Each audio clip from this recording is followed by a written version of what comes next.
a hablar el día de hoy sobre el sistema circulatorio.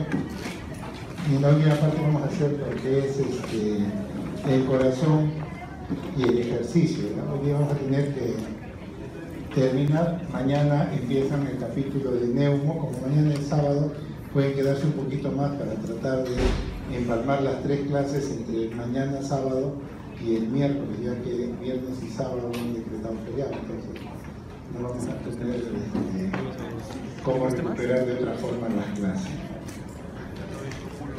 Bien, lo que vamos a ver ahora es el sistema circulatorio y determinados sistemas circulatorios de órganos especiales cuyas características tienen ciertas particularidades. Lo primero que debemos ver en relación al sistema circulatorio es que este sistema circulatorio lo que hace es tratar de permitir de que la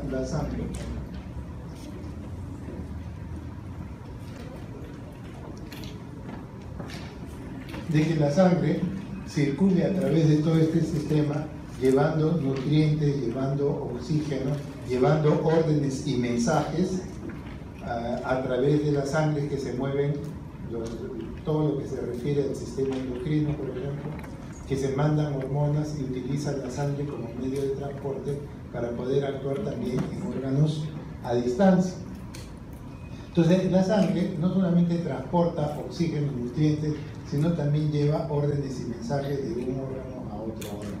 Entonces, la sangre cumple diversas funciones y el motor, el que hace que esto funcione, es el corazón. El corazón que a través de este sistema, este circuito cerrado de vasos sanguíneos, hace pues que la sangre pueda ser impulsada a través de estos sistemas vasculares, que primero se inicia en la arteria, las arterias se ramifican en capilares y todos los capilares regresan a través del sistema venoso. Es un sistema de vasos cerrados. Entonces, el objetivo de este corazón es bombear los 5 litros de sangre que tenemos a través de todo este aparato cardiovascular. Entonces, en el aparato cardiovascular lo que vamos a tener es la arteria aorta, que es la que inicialmente se capilariza y va a dar nutrición a todos los órganos y tejidos. Y estas estructuras que vienen a ser los capilares son unas estructuras muy débiles, porque a través de la membrana de ellas se va a producir el intercambio gaseoso y nutritivo. Y todo lo que finalmente va a regresar de los capilares donde se capta el CO2 y la sustancia de desecho, pues sencillamente va a regresar primero a través de las vénulas, de las venas, y finalmente las venas van a llevar a drenar la sangre hacia el corazón de la aurícula derecha, el corazón derecho. Y eso es lo que se denomina el circuito o sistema circulatorio mayor, cuya finalidad es llevar sangre a todo el cuerpo. Muy diferente a lo que es el sistema circulatorio menor, cuya función es tratar de conseguir una buena oxigenación de la sangre, la hematosis. Se inicia en el ventrículo derecho, sale a través de la arteria pulmonar, se capilariza y finalmente todo eso va a llegar a través del sistema de venas hacia la aurícula izquierda. Entonces vean ustedes que los sistemas circulatorios, sea el mayor o el menor, se inicia en un ventrículo y termina en una aurícula. Las funciones son totalmente diferentes. Entonces, ¿qué es lo que vamos a tener por función?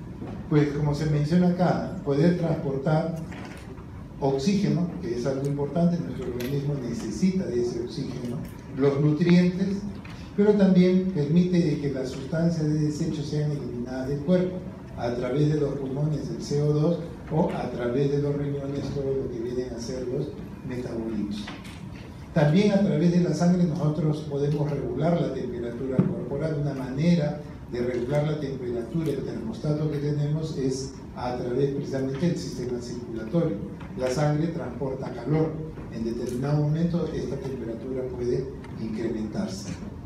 Lo otro que les decía en relación a los mensajes del sistema endocrino, pues nosotros a través de la sangre vamos a movilizar una serie de hormonas.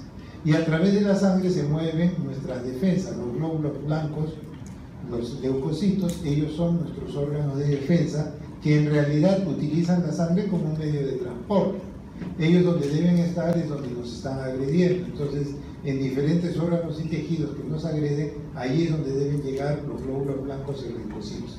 Y entonces ellos lo que usan la sangre, porque no son realmente elementos de la sangre, ellos usan la sangre para poder llegar a un órgano, un tejido y cumplir su función de defensa. Y finalmente la otra función que tiene el sistema circulatorio a través de la sangre es que permite o regula lo que es el equilibrio del agua, el equilibrio de los ácidos y bases que tenemos nosotros en el organismo. Entonces esas son las funciones que podemos decir en forma general que realiza el sistema o el aparato cardiovascular. Entonces vean ustedes que si nosotros tenemos el ventrículo izquierdo de donde sale la aorta, esta aorta finalmente se va a capilarizar a nivel sistémico y una vez que entrega oxígeno y nutrientes va a regresar a través del sistema venoso a la aurícula derecha, ventrículo derecho, y de aquí sale pues la arteria pulmonar llevando la sangre, entre comillas, sin oxígeno o con menos oxígeno hacia los pulmones para que se produzca ahí la hematosis.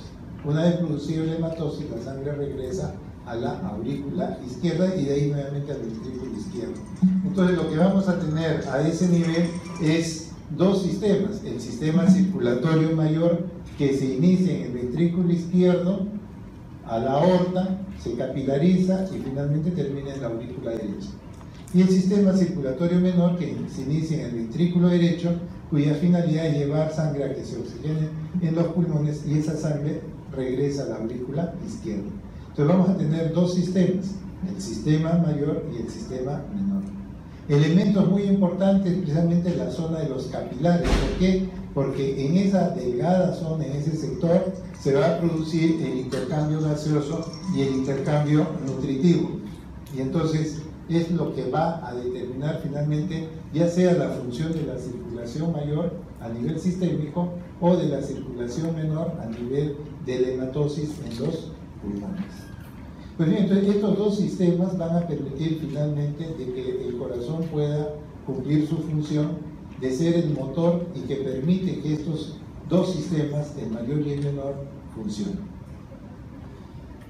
Pues bien, teniendo en cuenta que esta es la finalidad de la circulación, la distribución de la sangre no es pareja. La distribución de la sangre tiene ciertas características que van a tener cierta propiedad. Los sistemas venosos, todas las venas tienen una gran capacitancia. Algo ya mencionábamos en la clase anterior, que en las venas por su estructura pueden recibir un gran volumen. Y vean ustedes que prácticamente el 67% del volumen se encuentra en las venas. En cambio, las arterias cumplen otra función, una función de fuerza, de bombeo. Entonces, las arterias, si bien manejan presiones, no manejan volúmenes. Mientras que las venas manejan volúmenes, pero no manejan presiones. Las venas no toleran presiones altas, la arteria sí.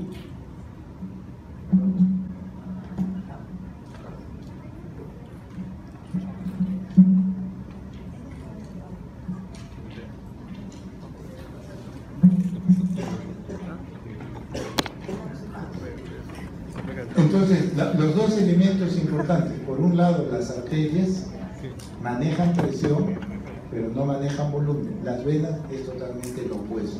Y eso está dado por su estructura. La estructura de una vena es evidentemente elástica.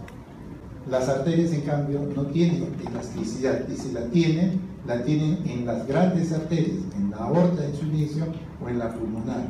Pero el resto de la estructura de una arteria es evidentemente muscular. Entonces, mucho de su estructura determina su funcionabilidad. Ahora, vean que la sangre, cuando se va a distribuir en el organismo, no se distribuye en forma pareja.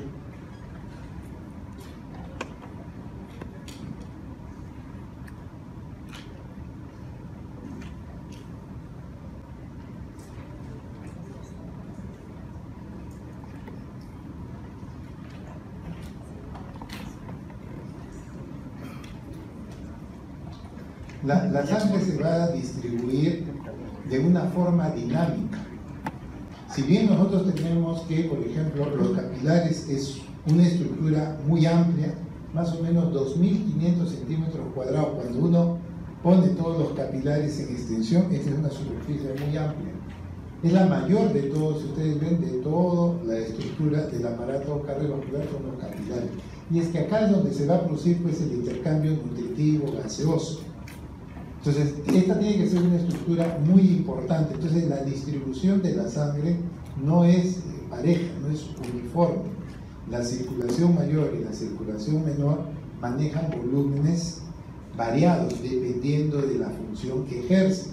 A nivel de los capilares, sí, nosotros necesitamos un buen intercambio, por lo tanto, la extensión, la superficie del capilar es bastante extenso para permitir que en esos 2.500 centímetros cuadrados la sangre se pueda extender en toda esa superficie y esté en contacto con el tejido. Entonces, como es una extensión muy grande, la sangre que va a quedar a ese nivel prácticamente va a estar en contacto íntimo con los tejidos, de tal forma que se puede producir un buen intercambio gaseoso y nutritivo. Entonces vean ustedes que la distribución de la sangre no es pareja en el aparato cardiovascular. En los capilares tenemos la mayor cantidad de sangre esparcida en una gran superficie, lo cual va a determinar finalmente de que haya un buen contacto gaseoso y nutritivo con el tejido. Así como existe esta distribución que no es homogénea entre los vasos sanguíneos, también se refiere a los órganos. Los órganos no tienen la misma cantidad de sangre porque dependiendo de sus funciones y de sus características, pues un órgano puede pedir más sangre u otro puede pedir menos. Nosotros podemos ver que, por ejemplo, al compartimiento esplácnico, al tubo digestivo, le llega más o menos el 27% de todo el gasto cardíaco. Que a los músculos le llegue el 20% de todo el gasto cardíaco. Si vemos nada más estos dos elementos, ahí está casi el 50% de toda la sangre, en el compartimiento muscular y en el compartimiento digestivo. Pero no piensen que eso es estático, que permanentemente el flujo a nivel esplácnico es el 27% y que en el esquelético es 20%. Los flujos son dinámicos, la circulación es dinámica. De tal forma que un órgano o un tejido, si bien tiene unos valores en promedio, dependiendo de sus requerimientos de ese órgano o tejido, ellos van a producir ciertos mediadores o ciertas órdenes que aumentan el flujo o lo disminuyen. Entonces, si bien tenemos estos valores de referencia, hay que recordar que la circulación es dinámica, puede variar. Más o menos a nivel del corazón, por ejemplo, la cantidad de sangre que recibe el corazón es el 5% del gasto cardíaco, o sea, más o menos de los 5 litros estamos hablando de 250 mililitros. Eso es lo que recibe el corazón a través de sus coronarios. Pero no piensen que es permanente. En determinado momento puede variar ese porcentaje. Los riñones también, por ejemplo, que son estructuras muy importantes porque allí prácticamente se produce la eliminación de una serie de sustancias tóxicas para el organismo. Entonces nosotros necesitamos que ese riñón esté bien irrigado. Vean ustedes, el 22% del flujo de todo el gasto cardíaco de los 5 litros se está yendo hacia los riñones. Entonces es importante ver que la circulación no es estática, no son solamente estos porcentajes, son dinámicos en donde cada tejido, cada órgano, dependiendo de sus requerimientos, o aumenta el flujo o lo disminuye. Si una persona, por ejemplo, come copiosamente, lo que vamos a necesitar es que la sangre vaya al compartimiento esplácnico. Y entonces en ese momento se van a producir mediadores químicos que hacen que el tubo digestivo requiera o exija más cantidad de sangre, y la sangre que no se está usando, por ejemplo, en los músculos, el compartimiento esquelético que no está trabajando en ese momento, lo que hace es darle parte de su contenido de volumen sanguíneo hacia el compartimiento esplácnico. O al revés, si la persona, por ejemplo, se pone a hacer ejercicio, yo necesito más sangre en el compartimiento de los músculos. Y si el tubo digestivo no está funcionando, parte de este flujo se debe redistribuir hacia los músculos. A través de mediadores, los músculos generan vasodilatación y el flujo sanguíneo que no se usa en el compartimiento esplácnico, por ejemplo el hígado o el vaso, son reservorios de sangre. El hígado y el vaso son importantes reservorios de sangre. Entonces, lo que va a suceder es que parte de ese volumen que tiene el hígado reservado o el vaso, ellos van a enviar la sangre hacia los músculos, lo que no está usando.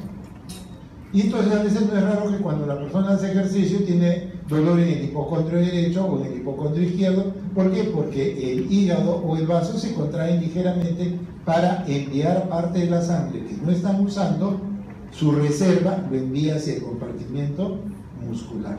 Entonces vean ustedes que estos parámetros son parámetros de referencia, pero que la circulación permanentemente es algo dinámico. Algo ya les explicaba en la clase anterior: cuando la sangre sale del ventrículo izquierdo, lo hace con una fuerza importante. Esa fuerza lleva a tener una presión más o menos de 120 de máxima y 70 de mínima. Y la sangre, cuando sale de este ventrículo izquierdo, lo va a hacer a una velocidad bastante alta, 40 centímetros por segundo. Es más o menos la fuerza con que sale la sangre del ventrículo izquierdo.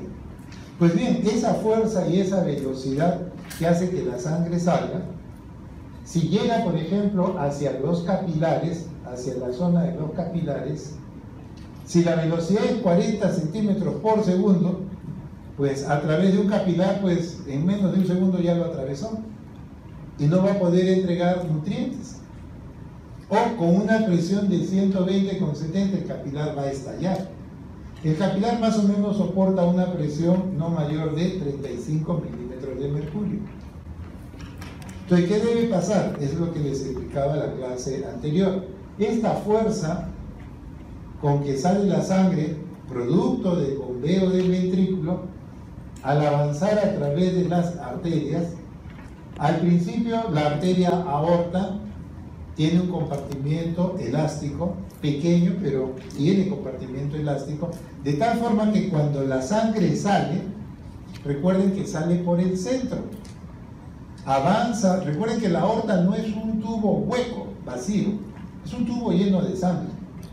Entonces, cuando se abren las válvulas sigmoideas aórticas, la sangre tiene que avanzar por donde hay menos resistencia. Y recuerden que las paredes de las arterias generan una resistencia. Entonces, lo más fácil es avanzar por el centro.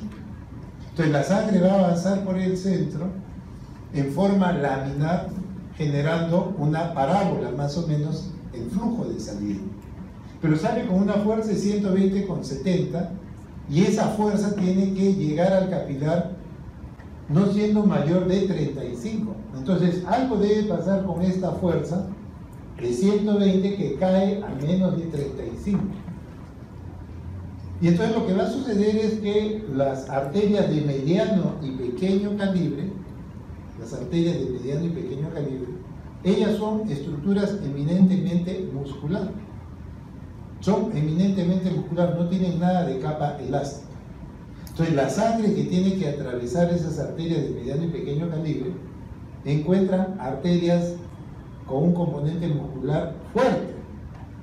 De tal forma de que yo, para poder seguir avanzando a través del sistema arterial, yo tengo que entregar parte de mi energía, tengo que cederla a las paredes para yo seguir avanzando. Las paredes me quitan parte de mi fuerza, de tal forma que la presión poco a poco en las arterias de mediano y pequeño calibre, vean cómo poco a poco la presión va cayendo, a fin de que cuando llegue al capilar no supere los 35 milímetros de mercurio y se dañe el capilar. Y lo mismo pasa con la velocidad también empieza a caer. Y tiene que caer a medio o a 1 milímetro por segundo. Vean ustedes, de 40 centímetros por segundo tienen que caer a 1 milímetro por segundo o medio milímetro por segundo, que es una velocidad pues muy baja, pero es lo suficiente para asegurar que la sangre, cuando está atravesando el capilar, puede entregar sus nutrientes, puede entregar el oxígeno y a la vez captar las sustancias de desecho y el CO2. Una vez que la sangre atraviesa los capilares, van a llegar a las venas. Y la circulación en las venas ya no se maneja tanto por la fuerza del corazón que bombea. Se van a generar otros mecanismos que van a hacer que a través de la sangre estos mecanismos propicien fenómenos de que permita de que la sangre retorne hacia el corazón. Entonces, el sistema venoso, la fuerza que impulsa la sangre a través del sistema venoso, ya no es tanto la fuerza hidrostática o la potencia que le da el ventrículo, porque esa potencia se ha ido perdiendo finalmente en el capilar. Ya lo último que se va perdiendo es en el capilar. Pero entonces, ¿cómo la sangre avanza a través del sistema venoso? ¿Cómo la velocidad empieza a recuperarse en el sistema venoso? Pues lo hace a través de otros mecanismos que vamos a ver. Y esos mecanismos finalmente lo que van a propiciar es que finalmente esta sangre que está yendo a través del sistema venoso llegue al corazón derecho, y el corazón derecho a través del ventrículo va a bombear, pero con una fuerza menor, llevando a una presión más o menos de 25 milímetros de mercurio como máximo. El ventrículo derecho eleva la presión a 25 milímetros para tratar de mandar la sangre hacia los capilares pulmonares. Y en los capilares pulmonares se produce nuevamente el intercambio gaseoso, y por las mismas fuerzas que hacen que la sangre avance a través del sistema venoso nuevamente, la sangre va a regresar ahora hacia la aurícula izquierda. Entonces, de esa manera, todo el sistema circulatorio ha funcionado desde el ventrículo izquierdo hasta la aurícula derecha, sistema circulatorio mayor, y del ventrículo derecho hacia la aurícula izquierda en el sistema circulatorio menor.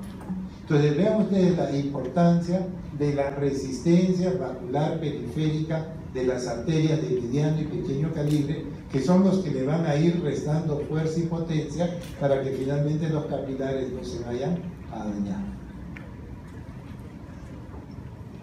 Ahora, cuando la sangre sale del ventrículo izquierdo,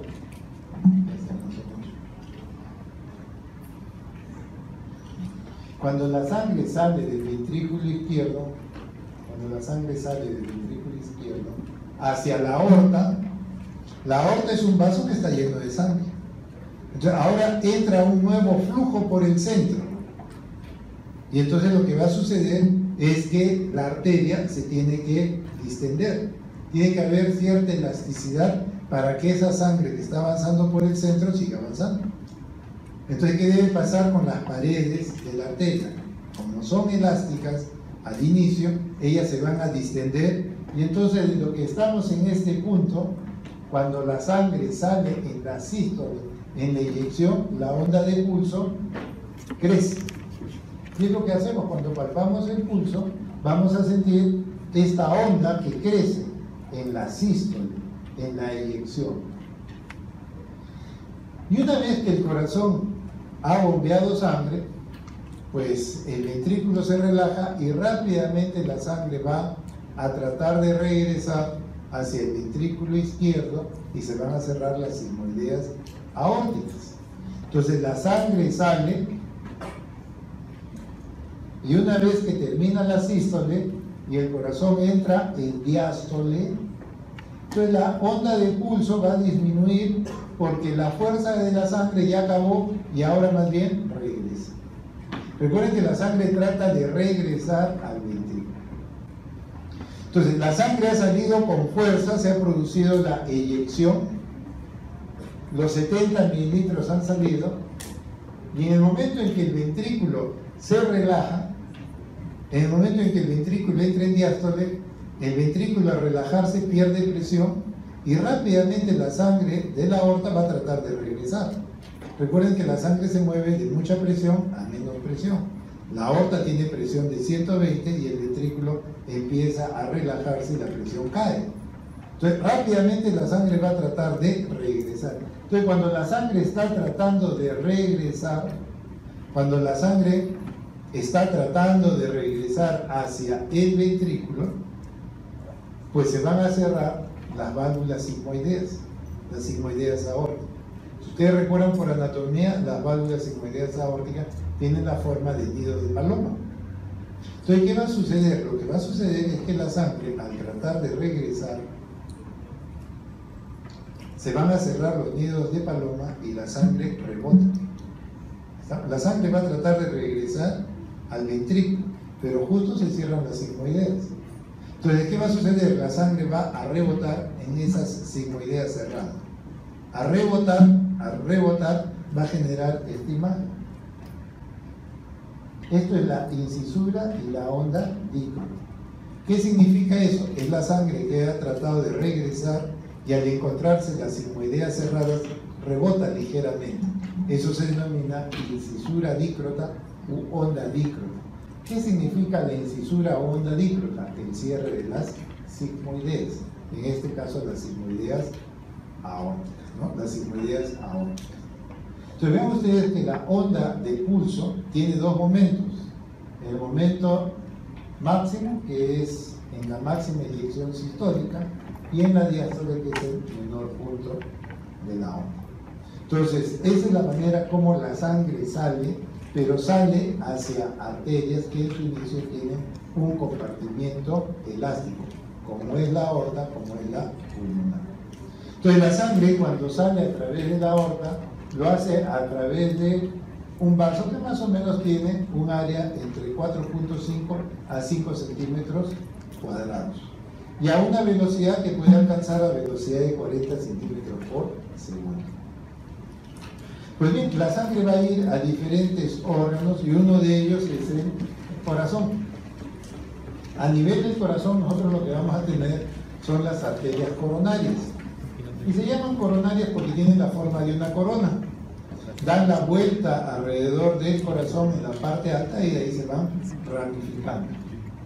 Pues bien, estas arterias coronarias, si ustedes ven, tienen un trayecto muy tortuoso, van cambiando rápidamente de dirección. Es una de las cosas que caracteriza a estas coronarias, la ramificación, cómo se van ramificando sus ramas.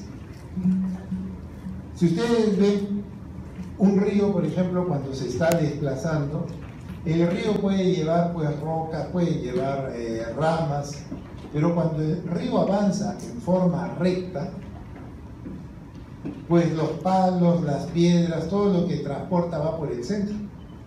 Por ahí es donde generalmente se desplaza. Pero cada vez que el río da una curva, en esas curvas es que botan las piedras, bota todo lo que tiene de exceso el río. Entonces, cada vez que el río va cambiando de dirección, en esos extremos es que precisamente se depositan las ramas, las piedras. Es una cuestión hemodinámica.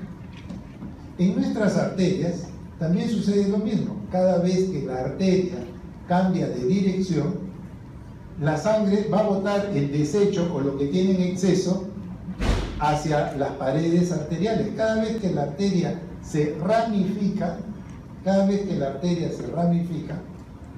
es muy probable que el desecho que está transportando la sangre fácilmente se deposite en esas paredes. Entonces, si ustedes ven, en el caso de la circulación coronaria, vean cómo la arteria, que debería ser recto en este trayecto, miren cómo empieza a dar ramas. Y esta rama también vuelve a dar otra rama. Y esta otra se va ramificando cada vez más. Es decir, constantemente la circulación va cambiando de dirección.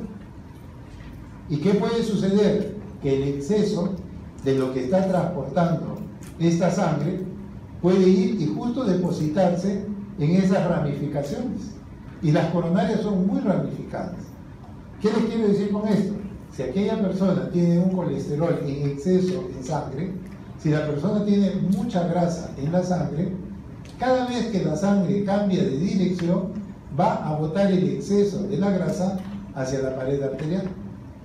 Y es como se explica, porque es uno de los mecanismos más frecuentes, cómo se explica por qué la persona sufre del corazón, por qué la persona puede tener las coronarias enfermas por grasa.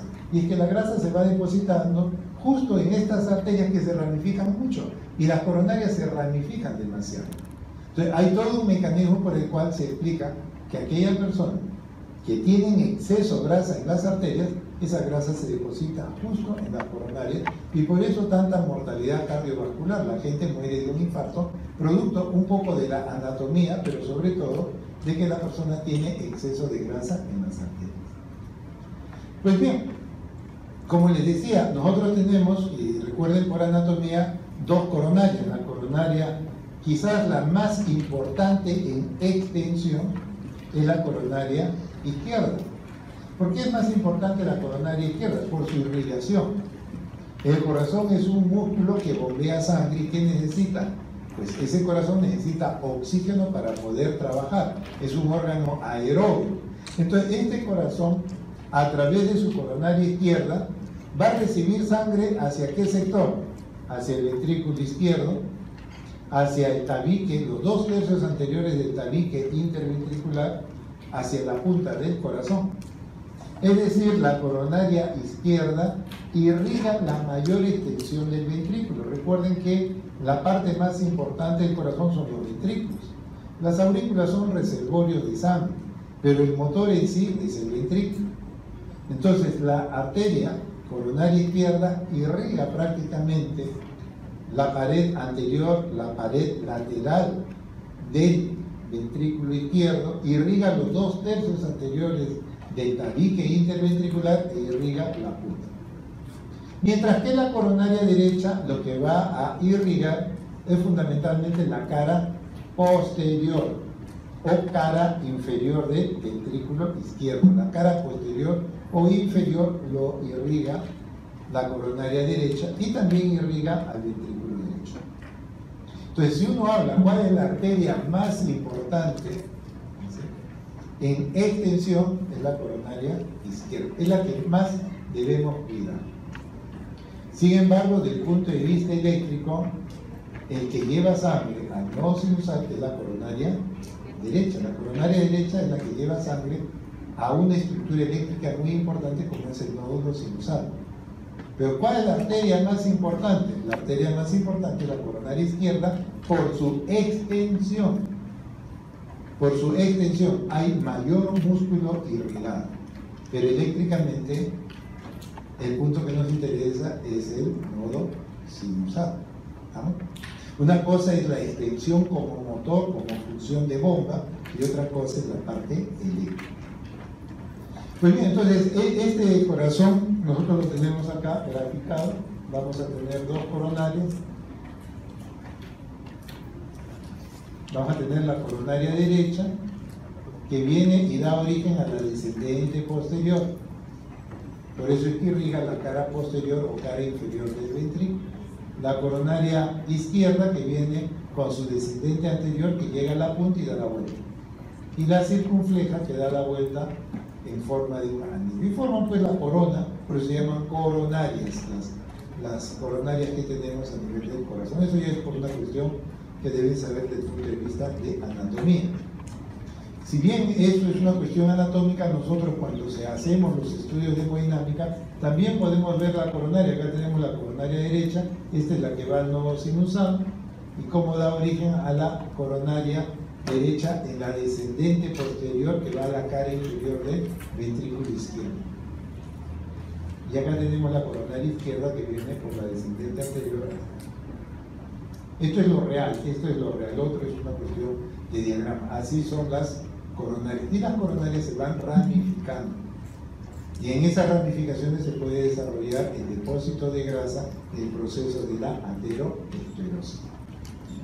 Pues bien, estas arterias nacen de la aorta y van a ir poco a poco ingresando desde el epicardio y poco a poco van a llegar al subendocardio. El subendocardio nutre al endocardio. El endocardio recibe sangre o recibe la irrigación a partir del subendocardio. Los vasos no llegan hasta el endocardio, llegan al subendocardio, que es lo que va a nutrir finalmente al endocardio. Entonces vean ustedes que estos vasos vienen desde la parte externa y van poco a poco ingresando a través de la pared. Pues bien, ¿en qué momento el corazón se nutre? ¿Así? Para poder trabajar, las coronarias son las que transportan el oxígeno, los nutrientes al músculo.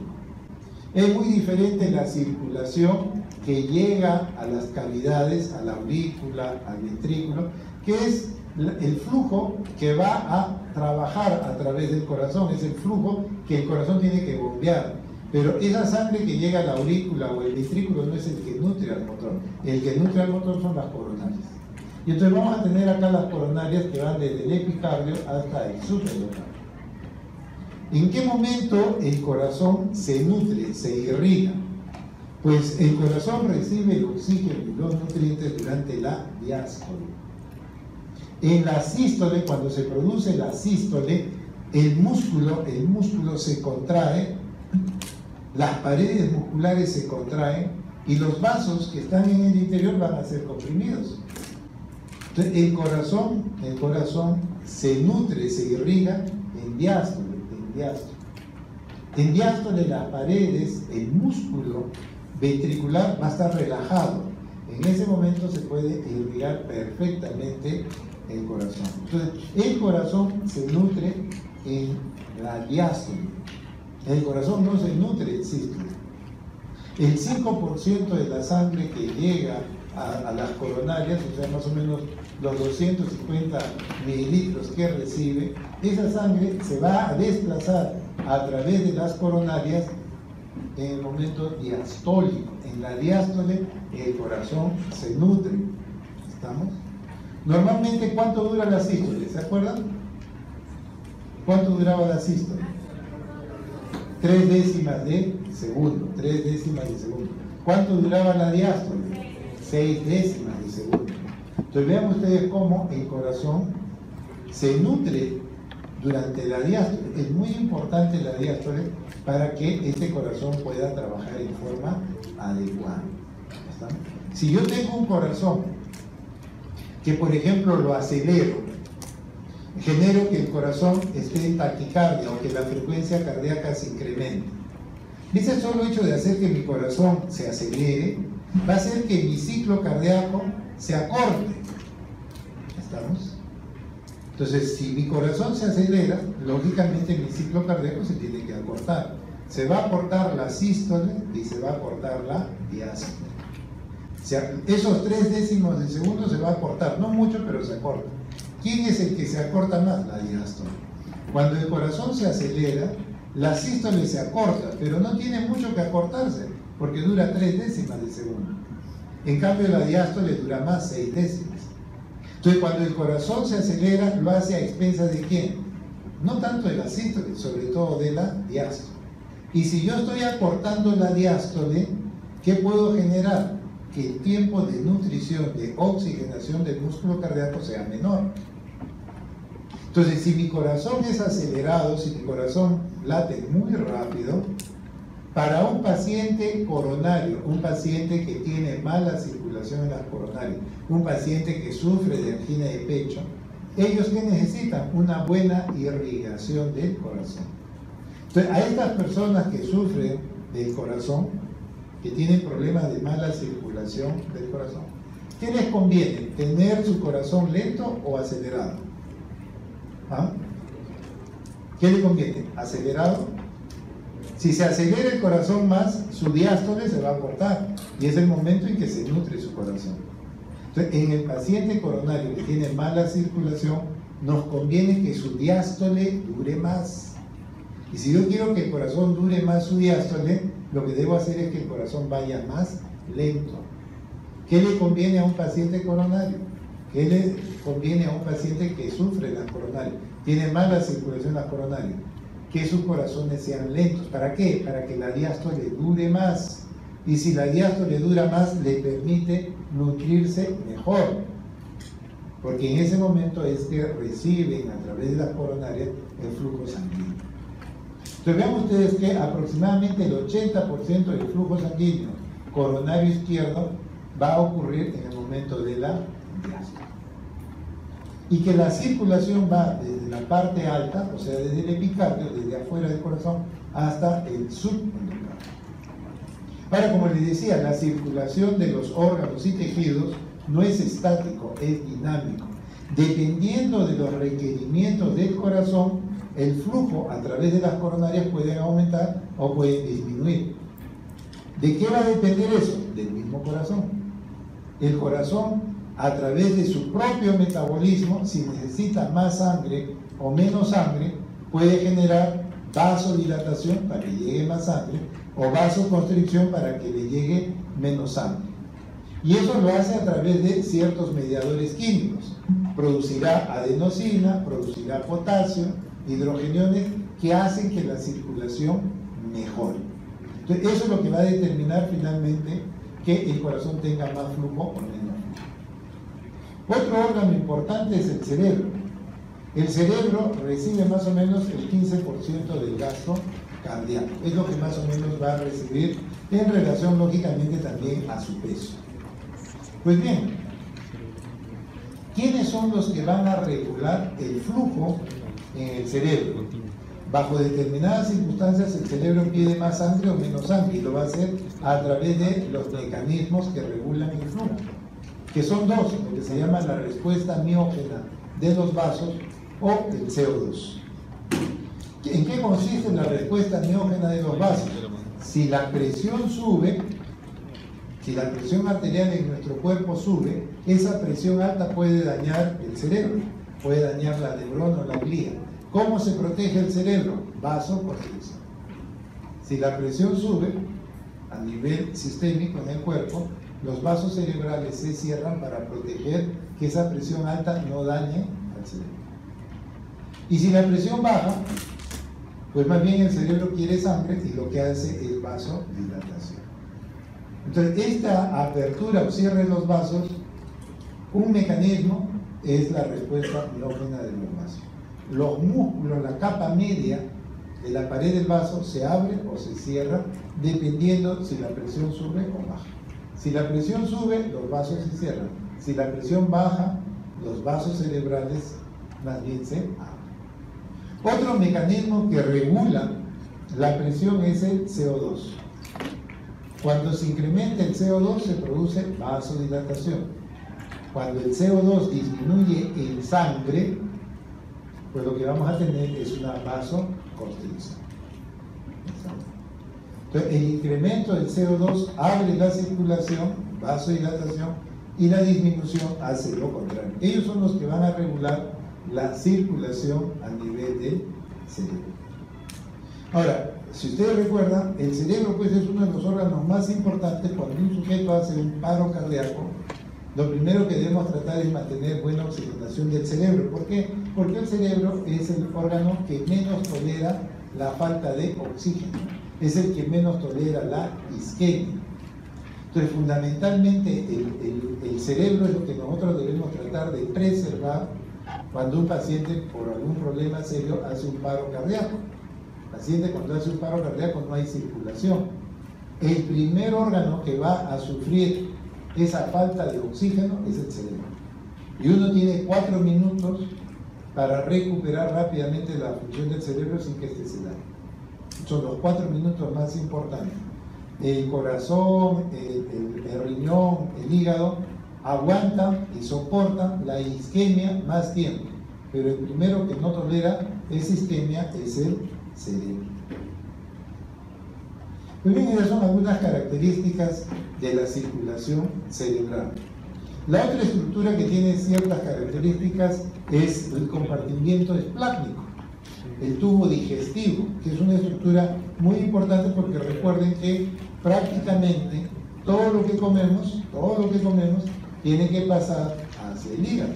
A través del sistema porta toda la sangre que se está transportando los alimentos que se han absorbido en el tubo digestivo, finalmente van a terminar a nivel del hígado. Entonces es una estructura importante. Pues bien, el hígado es uno de los órganos que recibe la mayor cantidad de sangre. es uno de los órganos que tiene la mayor cantidad de sangre, pero también pesa pues 1 kilo, 1,5 kilos. Entonces más o menos vean ustedes que en reposo el flujo que va a llevar hacia el hígado es casi el 30% del gasto cardíaco, más o menos el 30%. Y eso está dado pues porque todo lo que se absorbe, todos los alimentos que se absorben en el intestino tienen que ir a través del hígado. Pues bien, a nivel de las vellosidades intestinales, ahí nosotros vamos a tener la parte del compartimiento vascular, la arteria que se capilariza y de ahí el sistema venoso que recoge y va a llevar los nutrientes que se han absorbido en el tubo digestivo, lo va a llevar hacia el hígado a través de la porta. Entonces los capilares que hay a nivel de las vellosidades intestinales son capilares especiales, son unos capilares que se denominan fenestrados. Fenestrados es porque hay poros grandes y esos poros grandes es que permiten precisamente que los nutrientes puedan atravesar y llegar fácilmente a la sangre. Ahora, nosotros tenemos dos tipos fundamentalmente de nutrientes: los nutrientes que son grasosos y los nutrientes que son más bien hidrosolubles, solubles en agua. El agua y la grasa no se pueden mezclar, no son fácilmente mezclables, no hay esa posibilidad. O se es hidrosoluble, soluble en agua, o se es liposoluble. Entonces lo que vamos a tener es que los elementos, los nutrientes que son liposolubles van a pasar a los vasos pilíferos, al sistema linfático. Mientras que las sustancias o nutrientes hidrosolubles, ellos más bien van a pasar directamente al torrente circulatorio. Entonces son ciertas características de que dependiendo de lo que se absorbe va a ir o a través de pilíferos o va a ir a través del sistema porta. Entonces eso es algo que caracteriza al compartimiento esplano. La otra estructura que tiene también ciertas características está dado por la piel. La piel tiene ciertas peculiaridades. El tipo de irrigación de esa piel y el mayor o menor flujo va a depender estrictamente de la actividad adrenérgica. La actividad adrenérgica genera una respuesta a nivel de la piel y eso está dado precisamente por el tipo de inervación. Entonces vean ustedes que la circulación de la piel, la circulación cutánea, está fundamentalmente regulado no por mediadores químicos, como sí sucede en órganos y tejidos, sino fundamentalmente por el sistema simpático, el sistema adrenérgico simpático. Entonces lo que va a suceder es que cuando hay mucha actividad adrenérgica se va a producir una vasoconstricción. Entonces lo que va al producirse la vasoconstricción va a haber menos flujo sanguíneo. Cuando disminuye la actividad adrenérgica, más bien se va a producir la vasodilatación. Esto va a depender del sistema adrenérgico. Si funciona, si se estimula el sistema adrenérgico, vasoconstricción. Si falta el sistema adrenérgico, vasodilatación. No es que haya el sistema en paralelo que haga lo contrario, no. A nivel de la piel, la presencia del sistema adrenérgico, si está presente y funcionando, vasoconstricción. Y si está ausente, se produce la vasodilatación. No es que haya un mediador propio para la vasodilatación. Entonces, la circulación cutánea fundamentalmente se maneja a través de la actividad adrenérgica. Otra estructura importante es el riñón. El riñón, ¿por qué? Porque a través de este riñón nosotros vamos a, entre otras cosas, a lavar todos nuestros desechos tienen que salir lavados a través de este órgano que es importante, que es el riñón. Por eso es que el riñón está muy bien vascularizado, está muy bien irrigado, porque a través de ese riñón es que vamos a limpiar nuestra sangre y vamos a botar nuestros desechos. Entonces por eso es muy importante el riñón como el elemento que sirve para mantener la sangre en condiciones óptimas. Aparte de que el riñón puede determinar a través del sistema renina-angiotensina el control de la presión o a través de la eritropoyetina, el riñón tiene también otras funciones que lo convierte en un órgano muy complejo, pero en sí el riñón básicamente lo que trata de hacer es limpiar o eliminar la sustancia de desecho. Pues bien, entonces, ¿quiénes son los que van a regular el flujo sanguíneo. Pues bien, el sistema de retroalimentación túbulo-glomerular es una estructura que va a permitir el control del flujo. La mácula densa, que es una estructura que regula también la presión. La mácula densa no son sino células modificadas de túbulo. Ustedes recuerdan cuando el asa de Henle se inicia o se continúa con el tubo contorneado distal. Justo estas células del tubo contorneado distal sufren una modificación que denomina la mácula densa. Justo al inicio del tubo contorneado distal, estas células se modifican y son sensores de sodio.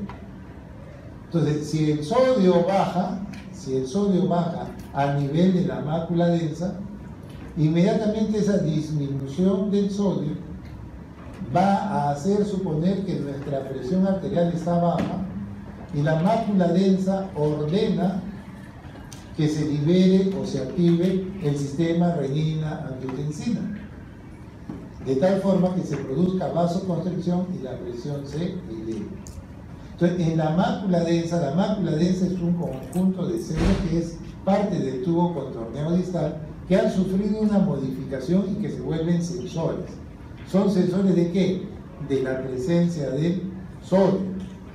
La mácula densa no es un sensor de presión, no es. Es un sensor del sodio. Es un sensor del sodio.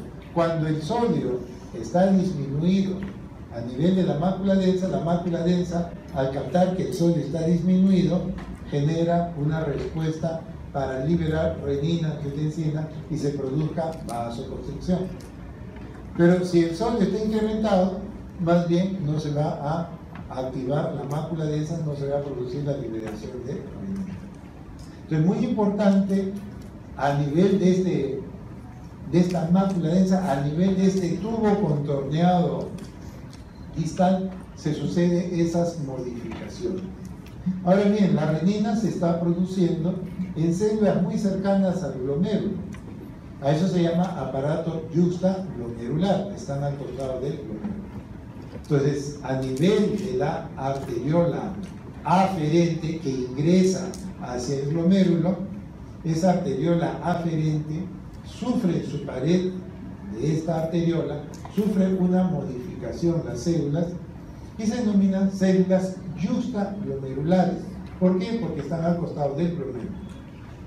Y estas células yuxtaglomerulares son las encargadas de liberar renina. Entonces, cada vez que la mácula densa determina que el sodio ha bajado a nivel de la luz de Tubuli, inmediatamente la mácula densa le ordena al aparato yuxtaglomerular para que libere renina. Y la renina hace que se transforme el sistema renina-angiotensina, que lo vimos en la parte de la presión. Finalmente vamos a hacer que se produzca angiotensina 2, que es un poderoso vasoconstrictor y que eleva la presión. Entonces, esto es un mecanismo importante que regula la circulación a nivel del pulmón. La otra estructura que también es importante está a nivel de los pulmones. Si bien los pulmones van a recibir la sangre del ventrículo derecho a través de la arteria pulmonar, esa es la sangre que llega para ser oxigenada. Esa no es la sangre que permite la oxigenación, la nutrición del pulmón. No es la sangre que está avanzando a través de la arteria pulmonar. Pues bien, esta circulación pulmonar tiene ciertas características comparado con el del sistema de la aorta. Y la primera es que en el lado pulmonar nosotros manejamos presiones bajas, comparado con el lado izquierdo que maneja presiones de 120/70.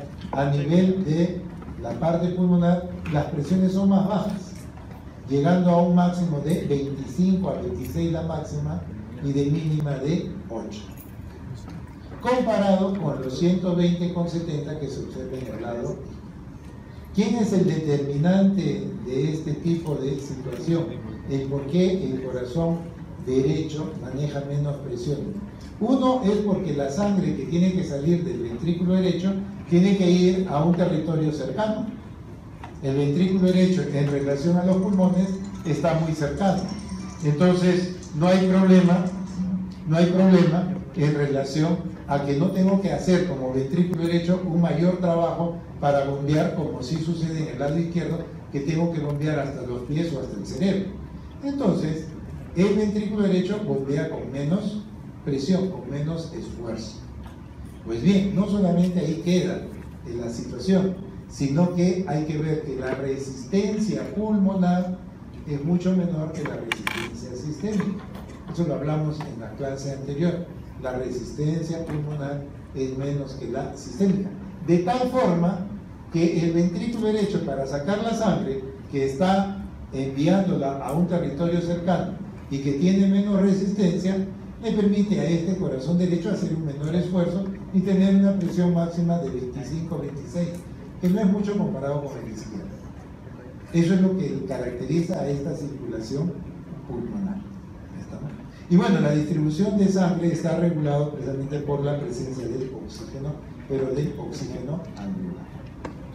Entonces, esa es la manera como este pulmón va a tener sangre que tiene que oxigenar. Es la función de la hematosis. Esa sangre que está llegando allí es para que se produzca la hematosis. Entonces, si bien la arteria pulmonar está haciendo eso, ¿quién nutre a ese pulmón? Porque la sangre que está yendo para ser oxigenada no es para nutrir el pulmón. Entonces, las arterias bronquiales son las que sirven para llevar oxígeno y nutrientes para que este pulmón pueda trabajar, para que este pulmón pueda producir la hematosis de la sangre. ¿Estamos? Entonces, de esa manera, pues nosotros vemos la complejidad de estos órganos que tienen ciertas peculiaridades que determinan la irrigación. Pues bien, si nosotros estamos viendo lo que viene a ser la arteria, ya les decía que la arteria eminentemente es una estructura que tiene poco componente elástico, solamente al inicio hay un componente elástico porque las arterias de mediano y pequeño calibre son eminentemente musculares y lo que generan es resistencia. Muy diferente a una vena que es muy elástica y por eso su alta capacitancia que tiene las venas comparado con las arterias. Entonces hay una diferencia que uno lo puede observar sencillamente en la estructura. Si uno observa, esta es la estructura de una vena que tiene un componente elástico y que puede tener una gran reserva de volumen sanguíneo comparado con una arteria. La arteria es eminentemente muscular y lo que maneja la arteria es presiones, pero no maneja volúmenes, mientras que la vena maneja volúmenes, pero no sabe manejar presiones porque sus paredes son delgadas. Entonces, las características de la arteria y de la vena, del punto de vista estructural, es lo que determina también sus propiedades o su funcionalidad. Pues bien, las arterias aorta y pulmonar en su inicio tienen una pequeña capa elástica. Que va a permitir que las paredes se distiendan cuando la sangre avanza por el centro, generando la onda de pulso.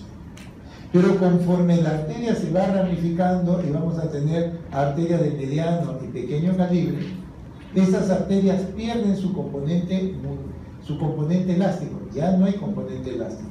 Y lo que va a predominar es eminentemente el compartimiento muscular. Y ese compartimiento muscular es el responsable de generar resistencia vascular periférica. Por eso es que las arterias de mediano y pequeño calibre son los vasos que generan la resistencia vascular periférica, cuya finalidad es quitarle potencia, fuerza a la sangre que sale del ventrículo a fin de que no se dañe esta estructura tan débil que viene a ser el capilar. Esa es la finalidad, proteger. El capilar prácticamente es una capa de endotelio con su membrana basal. Es eso, es una estructura muy simple y muy débil, por eso es que ese capilar se puede dañar. La sangre no puede entrar con mucha presión porque si no el capilar se va a alterar. Pues bien, entonces estos capilares tienen diferentes diámetros, desde capilares de 5 micras hasta 20 micras. Si tenemos un capilar de 5 micras y los glóbulos rojos que tienen que circular miden 7.2, fácil es entender que la sangre no avanza en forma rápida, más bien va a avanzar en forma lenta. ¿Y por qué debe avanzar en forma lenta? Para poder producir un buen intercambio gaseoso y nutritivo. Así como yo entrego nutrientes, también debo recibir desechos. Así como yo entrego oxígeno, debo recibir el CO2.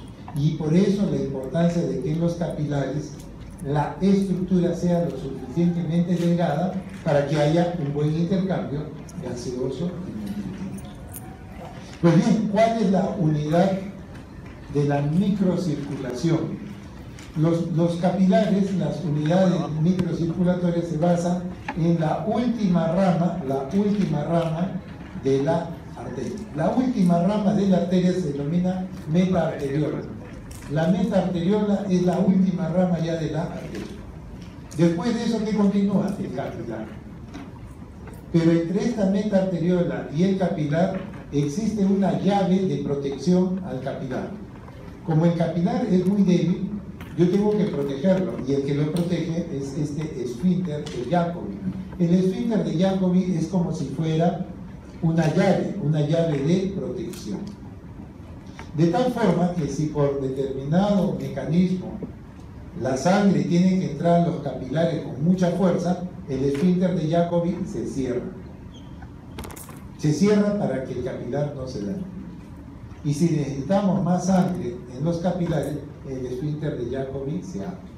Entonces, el esfínter de Jacobi es una protección hacia el capilar, para que el capilar no se dañe. Pues bien, ¿quiénes van a regular el flujo en un capilar? Pues el primer elemento que regula que entre más sangre o menos sangre al capilar es precisamente ese esfínter de Jacobi. Este esfínter de Jacobi, esta respuesta miógena en que el esfínter se abre o se cierra. Dependiendo del requerimiento del capilar, si yo quiero sangre, el vaso se abre gracias a que el esfínter de Jacobi cede. Pero si yo no necesito nada de sangre en los capilares, el esfínter de Jacobi se cierra. Entonces, eso es un mecanismo que es el tono vascular miógeno. Pero después, ¿quién determina que haya más sangre o menos sangre en los capilares? Pues bueno, el mismo tejido, el mismo órgano, a través de mediadores, la misma hipoxemia, la angiotensina 2, las bradykininas, ellos van a determinar en ciertas circunstancias de que la circulación en el capilar aumente o disminuya. Entonces, estos son mecanismos que regulan cuánta sangre va a entrar hacia el capilar, si entra poco o si entra mucho. Eso está regulado por esos mecanismos. Y el más importante que determina el flujo dentro de los capilares es el esfínter de Jacobi, es el más importante. Pues bien, ¿qué vamos a hacer a través del capilar? Bueno, a través del capilar lo que vamos a hacer es transportar los nutrientes, transportar el oxígeno. En lo que se refiere a los nutrientes, si estos son líquidos, pues se van a movilizar por mecanismos de filtración. Los mecanismos que van a determinar que los líquidos se muevan entre el capilar y los tejidos es fenómeno de filtración. Es la filtración lo que determina eso. Y la filtración, si bien es el mecanismo que determina que se muevan los líquidos, pues los líquidos avanzan para salir de la sangre por una presión hidrostática. La presión hidrostática hace que los líquidos salgan del vaso sanguíneo hacia los tejidos. Pero a la vez hay una fuerza que se opone para que no salgan todos los líquidos, y esa es la presión oncótica. Entonces vamos a tener dos parámetros que hacen que los líquidos se muevan en los capilares.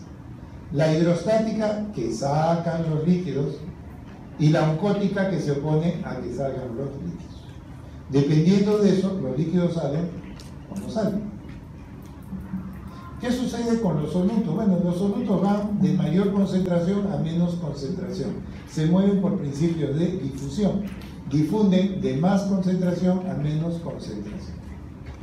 Y si las moléculas, los solutos, son muy grandes, ya se tiene que usar otro mecanismo que se llama la inocitosis, que hay que englobar a estos solutos, a estas partículas grandes, hay que intubarlo en vesícula, generando estos fenómenos de pigmocitosis. Entonces vean ustedes, los líquidos se mueven fundamentalmente por filtración, los solutos se mueven por difusión. Eso es lo que va a suceder a nivel de los capilares. Entonces, si yo tengo acá el extremo por donde entra la meta arteriola y por acá tengo el lado venoso, este es el capilar. En un primer momento, al inicio del capilar, las sustancias, los nutrientes, el oxígeno, van a salir del compartimiento vascular hacia los tejidos. Y más bien, en el extremo venoso del capilar, las sustancias de desecho y el CO2 van a regresar hacia la sangre. Entonces tiene que haber más o menos un equilibrio entre lo que sale y lo que debe regresar.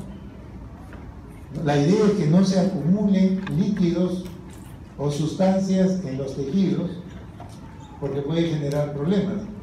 Los elementos que han salido tienen que mantener un equilibrio con los elementos que han regresado. Tiene que haber un equilibrio entre esos dos tipos de elementos. Entonces vean ustedes, los fluidos, los líquidos se van a movilizar a través del capilar y de los tejidos basado en este principio, en la ecuación de Starling. No es la ley de Frank Starling. La ley de Frank Starling es del corazón. Pero Ernest Starling, él no solamente dio a nivel cardíaco su ley, sino que también hay una ecuación de Starling para los fluidos. ¿Y en qué consiste? La ecuación de Starling dice que los líquidos se van a mover a través de una fuerza que es la presión hidrostática que saca los líquidos del capilar hacia los tejidos. Y el que se opone a eso es la presión oncótica. Pues bien, si tenemos esta ecuación y lo aplicamos a los capilares, si yo tengo acá un capilar, este es el lado, este es el extremo arterial, este es el extremo arterial, y en este otro lado vamos a tener el extremo venoso. ¿Estamos? Pues bien, cuando la sangre entra al capilar, atravesando el esfínter de Jacobi, pues va a entrar con una presión hidrostática no mayor de 35. Recuerden que no debe ser mayor de 35 la presión hidrostática, porque si no se daña el capilar. Pues bien, entonces tenemos acá una presión hidrostática de 35. Entonces esa presión hidrostática hace que los líquidos salgan del capilar hacia los tejidos. De acuerdo a la ecuación de Starling, la presión hidrostática hace que salga. O sea, yo tengo 35 hacia afuera. Pero ¿quién se opone a que los líquidos salgan? Pues la presión oncótica. ¿Quién ejerce la presión oncótica? Una proteína muy grande que se llama albúmina. La albúmina está en la sangre y nunca sale de la sangre. Siempre está en la sangre, pero como es muy grande, no puede atravesar ningún capilar. Entonces la albúmina, que es una proteína que tenemos en nuestra sangre, esta albúmina genera lo que se llama la presión oncótica. Entonces vean ustedes que la presión oncótica en el lado arterial es más o menos de 26 milímetros de mercurio. La albúmina determina esa presión de 26 milímetros de mercurio. Aplico la ecuación de Starling. ¿Qué dice la de Starling? 35 hacia afuera, 26 hacia adentro, que los líquidos no salen. ¿Quién gana? La hidrostática. Por lo tanto, los líquidos empiezan a salir. 35 menos 26 sale a favor de la hidrostática. Pues bien, conforme la sangre va avanzando a través del capilar, la fuerza hidrostática va disminuyendo. Va disminuyendo porque la sangre va avanzando tan lento que pierde fuerza. Va disminuyendo, y en el lado venoso la presión hidrostática va a ser de 15. De 35 ha caído a 15. Producto de que la sangre va avanzando a través del capilar lentamente. Aplico en este extremo del lado venoso del capilar la ecuación de Starling. Y digo nuevamente, 15 para afuera, 15 es para afuera. Pero la presión oncótica no cambia, ¿Y por qué no cambia? Porque la albúmina no sale, porque es una proteína muy grande y se queda siempre en la sangre. Si acá tenía 26, acá también voy a tener 26. Aplico la ecuación de Starling. ¿Y qué dice? 15 hacia afuera, 26 hacia adentro. ¿Quién gana? La oncótica. Y al ganar la oncótica hace de que los líquidos regresen. ¿Pero qué líquidos van a regresar? Los desechos. Los desechos. Los nutrientes salieron por este lado y los desechos regresan aplicando nada más la ecuación de Starling. Hidrostática menos la presión oncótica. En el lado arterial hacen que los líquidos salgan, pero en el lado venoso todo lo contrario. Más bien los líquidos regresan. Entonces, así es como a nivel de los capilares se produce el intercambio y tiene que haber un equilibrio. Pero si por algún motivo los líquidos se acumulan en el intersticio, si los líquidos empiezan a quedar en el intersticio, eso se llama edema. Las manos, las piernas se hinchan, se edematizan, porque hay agua, hay fluidos que quedan en el intersticio. Y un ejemplo de eso es en las personas, las piernas a veces se hinchan por retener agua. Y es por un problema precisamente de los capilares. Basado nada más en lo que hemos estado hablando. Muy bien, hemos visto la arteria, hemos visto los capilares, veamos las venas. Las venas tienen una estructura para precisamente ser un elemento de capacitancia. Y eso está dado por su gran elasticidad. La elasticidad de la arteria es muy importante. ¿Estamos? Muy bien, gracias a esa elasticidad es que la sangre puede ser depositado en el sistema venoso. Y el sistema venoso, sobre todo a nivel de miembros inferiores, se caracteriza porque la sangre avanza a través de las arterias hacia las piernas por la fuerza hidrostática del corazón, del ventrículo izquierdo, que manda la sangre a todo el cuerpo. Pero ¿cómo hacemos ahora de que esta sangre que ha llegado, por decir, a las piernas, regrese al corazón? ¿Cómo hacemos más bien de que la sangre ahora retorne al corazón si ya no hay esa fuerza hidrostática?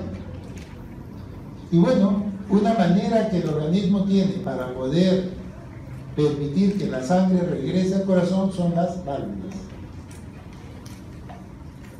La mayoría de venas, no todas, por ejemplo en el cerebro no hay válvulas, en las venas no hay válvulas, pero en el resto del cuerpo, desde el corazón hacia abajo, lo que tenemos son válvulas que permiten que la sangre avance en una dirección, pero que la sangre no regrese.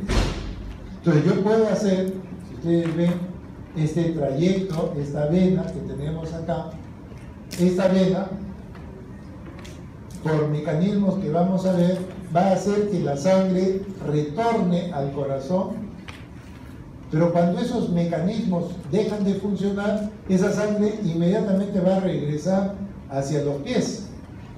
Pero precisamente para eso tenemos las válvulas. Las válvulas se abren en una dirección para que la sangre retorne al corazón, pero cuando esa sangre, por efecto de la gravedad, trata de bajar nuevamente a los pies, se cierran esas válvulas. Entonces las válvulas son unidireccionales. A nivel de las venas, lo que nosotros tenemos son válvulas que se mueven en una sola dirección, de abajo hacia arriba. Pero cuando la sangre trata de regresar de arriba hacia abajo, las válvulas inmediatamente se van a cerrar. De tal forma que la sangre puede avanzar, pero no puede regresar. Siempre y cuando, lógicamente, las válvulas estén sanas, porque ellas se pueden dañar. Entonces, ¿qué es lo que mantiene a una vena?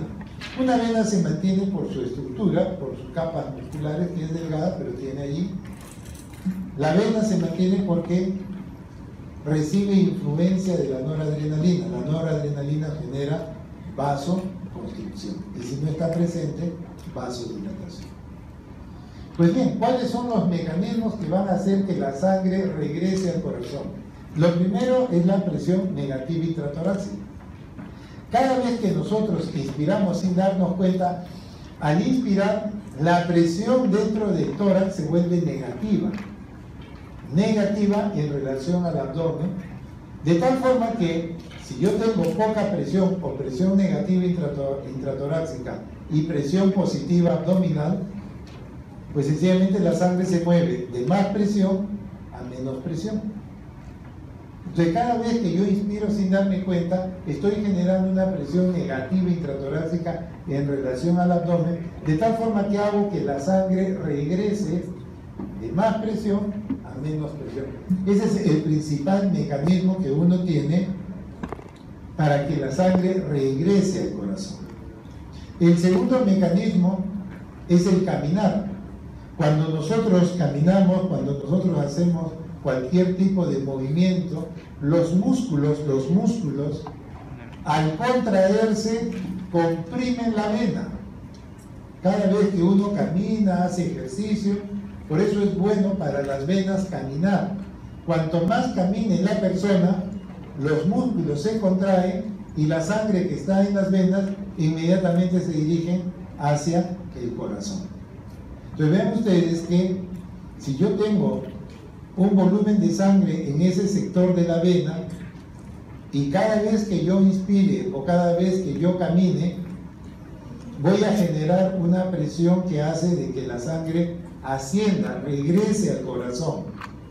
Entonces la sangre va por estos mecanismos de la inspiración o del caminar, de la contractura muscular, vamos a hacer que esa sangre ascienda en un determinado sector. Se abren las válvulas, que son unidireccionales, y una vez que ha ascendido, ya la sangre se ha movilizado hacia arriba. Si yo dejo de inspirar, o si ya dejo de caminar, esa sangre va a tratar de regresar al lugar de donde vino. Pero justo cuando trata de regresar, lo que va a suceder es que la válvula se va a cerrar. ¿Por qué? Porque las válvulas son unidireccionales. De tal forma que vean que la sangre que estaba acá abajo, la sangre que está en la parte inferior, vean cómo ya ascendió. Y así poco a poco esa sangre va a llegar finalmente al corazón. Avanza gracias a las válvulas en unidireccional, pero cuando trata de regresar se cierran las válvulas. ¿Por qué la sangre trata de regresar al corazón? Por la presión negativa intratorácica, por el compartimiento muscular que se contrae. Son mecanismos que hacen que la sangre regrese al corazón. Y el otro sistema es un sistema primitivo, que es el sistema linfático. El sistema linfático no es sino un sistema venoso primitivo. Es un tipo de ayuda para drenar las sustancias que están en el intersticio. Como el sistema venoso no puede recoger todo, pues este es un sistema de ayuda. El sistema linfático son vasos muy pequeños, pero prácticamente son venas. Si ustedes ven, son estructuras muy parecidas a las venas, tienen válvulas, pero rudimentarias. Este sistema linfático es una ayuda al sistema venoso, permitiendo de que la sangre finalmente regrese al corazón. Entonces, este sistema linfático es parte también del aparato cardiovascular, es un sistema de ayuda en el drenaje para que las sustancias finalmente no se queden acumuladas en el intersticio. La diferencia está en que uno puede ver una vena, uno puede ver una arteria, pero los capilares y los linfáticos no se pueden visualizar porque son estructuras todavía mucho más pequeñas. No podemos nosotros evaluar tanto el capilar y podemos evaluar el linfático como si fácilmente evaluamos una arteria o una vena. Intuimos por las características de la circulación cómo está el capilar, cómo están los linfáticos, pero no lo podemos ver directamente como si sucede con una arteria y una vena. Pues bien, algunos detalles en relación a lo que es el corazón y el ejercicio. Para uno pueda realizar un determinado ejercicio, nosotros dependemos de la contracción de los músculos. Pero si bien dependemos de la contracción muscular, para que se pueda desarrollar el fenómeno de contracción, necesitamos la presencia fundamentalmente de oxígeno. Los músculos van a poder funcionar de forma adecuada siempre y cuando haya oxígeno. Entonces, la contracción, el tipo de ejercicio, se puede hacer en presencia de oxígeno y sin presencia de oxígeno. Es una forma de clasificar a los ejercicios. La otra forma de clasificar a los ejercicios es decir, aquellos ejercicios que son los llamados ejercicios dinámicos o isométricos. Estos ejercicios dinámicos o isométricos son los que permiten el desplazamiento de grandes masas musculares. El trotar, el correr, el montar bicicleta mueve grandes masas musculares. Muy diferente a los ejercicios estáticos o isométricos. Los ejercicios isométricos o estáticos son ejercicios de mucha resistencia. Nosotros lo que recomendamos desde el punto de vista cardiovascular son los ejercicios dinámicos, no tanto los de resistencia. Un buen entrenamiento es 80% de ejercicio dinámico y un 20% de ejercicios de resistencia para desarrollar masa muscular. Pues bien, estos dos tipos de ejercicios se comportan de manera totalmente diferente en lo que se refiere al trabajo del corazón. Si bien nosotros más lo que tratamos de impulsar es el ejercicio dinámico, el ejercicio estático permite desarrollar masa muscular, lo cual también es adecuado.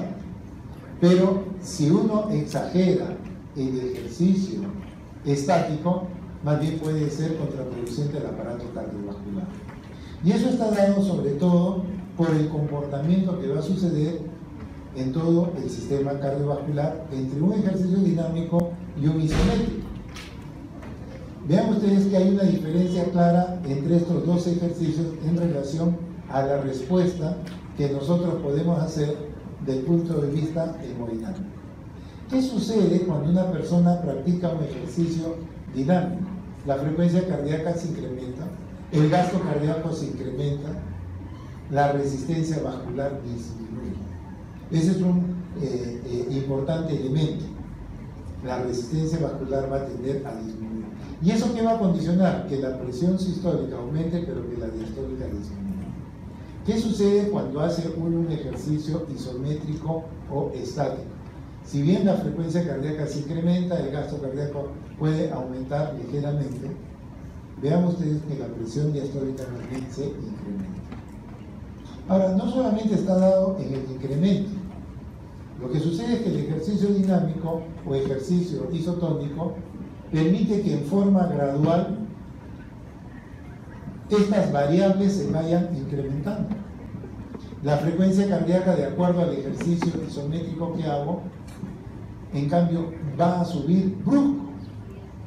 En el dinámico sube lentamente la frecuencia, la presión, el gasto cardíaco, pero en el cambio, en el isométrico, en el estático, bruscamente en cuestión, si yo voy a levantar pesas, en forma brusca al levantar pesas, bruscamente la presión, la frecuencia cardíaca se eleva y eso es lo que finalmente hace daño al organismo.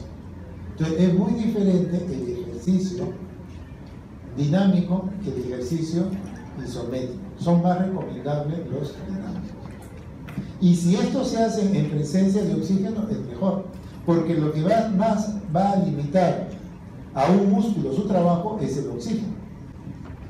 Entonces el oxígeno nosotros, dependiendo si lo tenemos presencia de oxígeno o nos falta oxígeno, nosotros podemos dividir también a los ejercicios en ejercicios anaerobios o aerobios.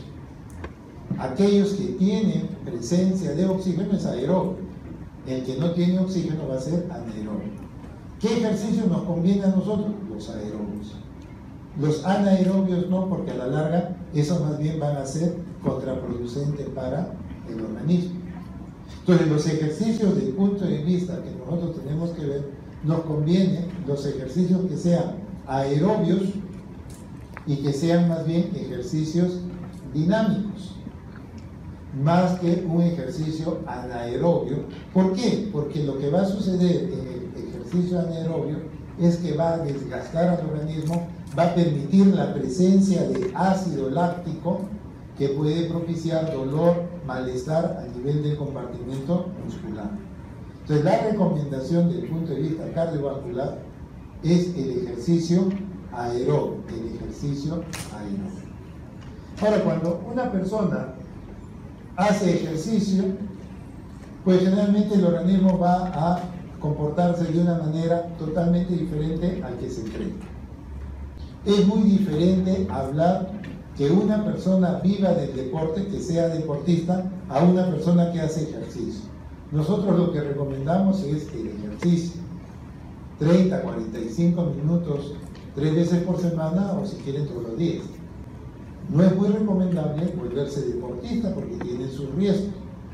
El cuerpo humano no está preparado para volverse deportista, el cuerpo humano está preparado para el ejercicio.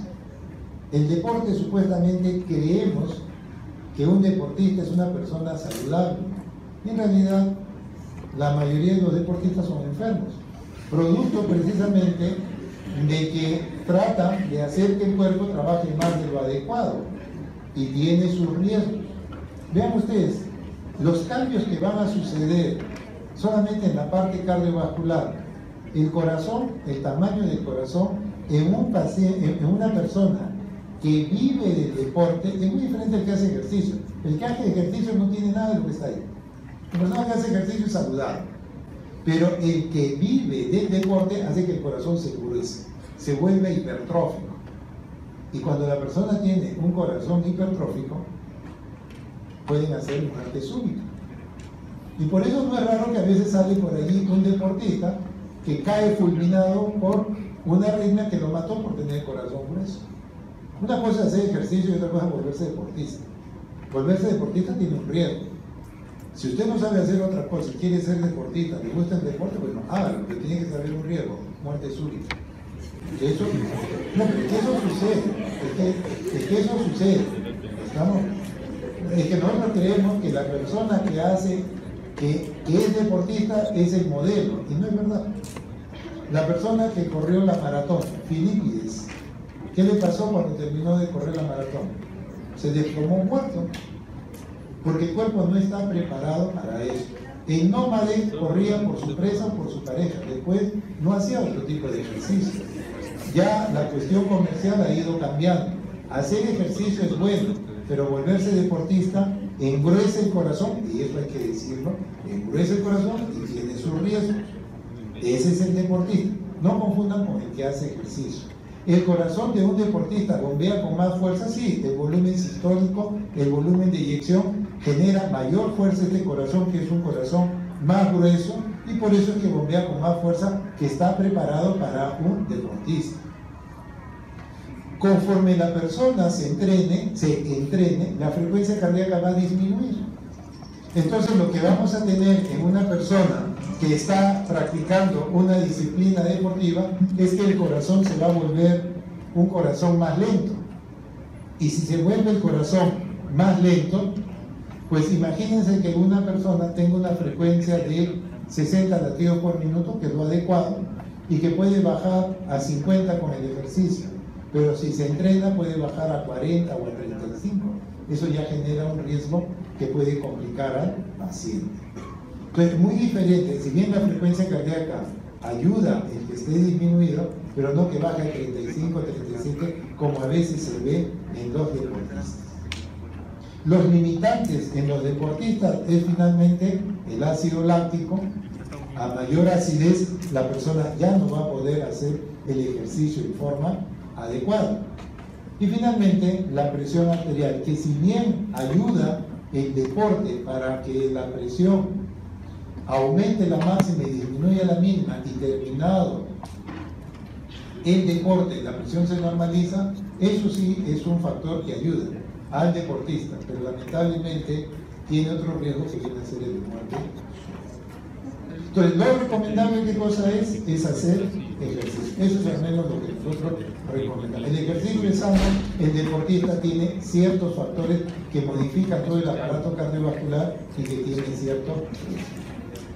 Muy bien, entonces mañana ya inician el capítulo de neumología, ¿verdad?